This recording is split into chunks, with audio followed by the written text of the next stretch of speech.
à Jésus-Christ qui est venu naître chez nous pour que nous puissions renaître chez lui. Sa grâce et sa paix soient avec vous. Il y a quelques jours, j'ai trouvé dans ma boîte à lettres, comme les habitants de ce quartier de Bruxelles, ces deux ouvrages de propagande musulmane d'un certain Haroun Yahya. Ils sont d'une très belle facture, très bien illustrés, au ton affable, pas du tout agressif, tout à fait adapté à un public qui n'a plus la foi, mais qui est encore marqué par le christianisme. La fabrication et la diffusion à grande échelle de ces ouvrages représentent un investissement certain. Permettez-moi de vous en faire une rapide critique.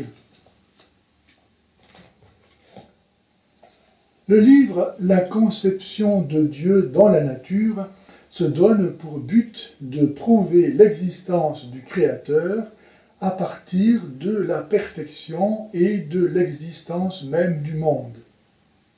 La malhonnêteté de cet ouvrage est d'inférer de l'existence du Créateur son identité avec celle d'Allah, le Dieu musulman, comme si reconnaître l'existence de Dieu était nécessairement reconnaître celle d'Allah. Or, non seulement on n'a pas attendu l'islam pour comprendre que Dieu existe, mais les chrétiens, parmi d'autres, tout en reconnaissant que Dieu existe, ne croient pas pour autant qu'Allah est Dieu, tant il est vrai que savoir que Dieu existe est une chose et que le connaître en est une autre. Il ne suffit donc pas de croire que Dieu existe pour être musulman, contrairement à ce que veut le faire croire ce livre. Cette technique de l'amalgame est sans cesse utilisée dans le Coran, qui affirme par exemple qu'Allah est puissant ou qu'il sait mieux, pour laisser entendre que puisque cela est vrai, alors ce qu'il dit par ailleurs est vrai aussi.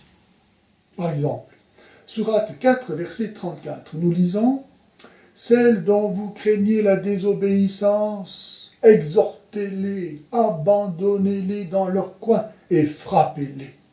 Si elles vous obéissent, ne leur cherchez plus querelle. Allah est très élevé et grand. » La question que ne se pose pas le musulman ici est quel rapport y a-t-il entre le fait que Dieu soit grand et la légitimation de la jalousie et de la violence? Aucun, sauf pour les hommes cherchant à peu de frais et au risque de se damner à légitimer leur violence.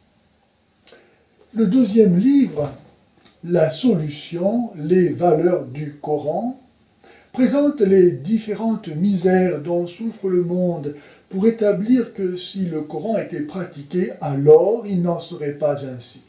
Or, non seulement d'autres sectes, tels les témoins de Jéhovah, tiennent le même discours, en sorte que celui-ci n'a rien de spécifiquement musulman. Mais encore, depuis 14 siècles, les musulmans ont beau s'appliquer à pratiquer le Coran, ils n'ont jamais réussi à extirper la misère, pas même en Arabie Saoudite. Au contraire même, partout où l'islam s'est imposé, il a apporté la misère. Même sous le règne de Mahomet, il n'a pas apporté la paix et la prospérité, mais la guerre et toutes sortes de malheurs. Comment les musulmans peuvent-ils aujourd'hui annoncer faire mieux que Mahomet?